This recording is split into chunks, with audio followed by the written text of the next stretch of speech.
Clay County schools moving forward to create their own police department. It's a move that the school board approved today. Then within an hour, Superintendent Addison Davis announcing veteran Clay County Sheriff's Lieutenant Kenneth Wagner, whom you see here as the first chief of police. We spoke with Wagner about the challenges that lie ahead.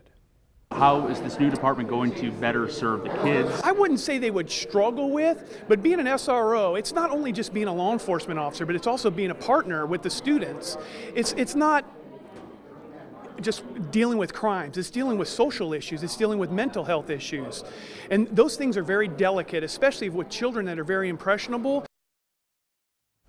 On Your Side's Alex Ositis has been covering this story all day and joins us live from Orange Park tonight. Alex, this could have a direct impact on elementary schools in the county, right? That's right, Anthony. And the superintendent says it's elementary schools just like this one in Orange Park that'll have officers trained in youth health, mental health. That is something that they don't currently have. The race against the clock, a new police department approved by the Clay County School Board to be in action this fall. An unwelcome move, according to nearly a dozen parents speaking out at a Tuesday morning meeting. I beg you, please think of the safety of our kids. Where are you going to find these police officers? Shame on all of you.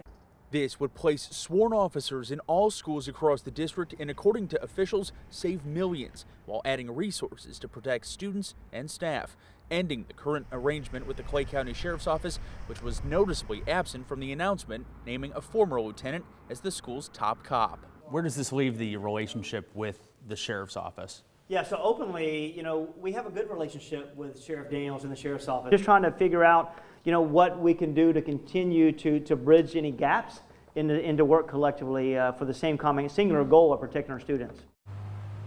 Now we have reached out to the Sheriff's Office. Sheriff Darrell Daniels had a prior arrangement going on today and he wasn't able to make it to those announcements. Now his staff says that they'll still have to review exactly what has been passed before they make any sort of comment. We're live in Orange Park tonight. Alex Ositis, First Coast News, On Your Side.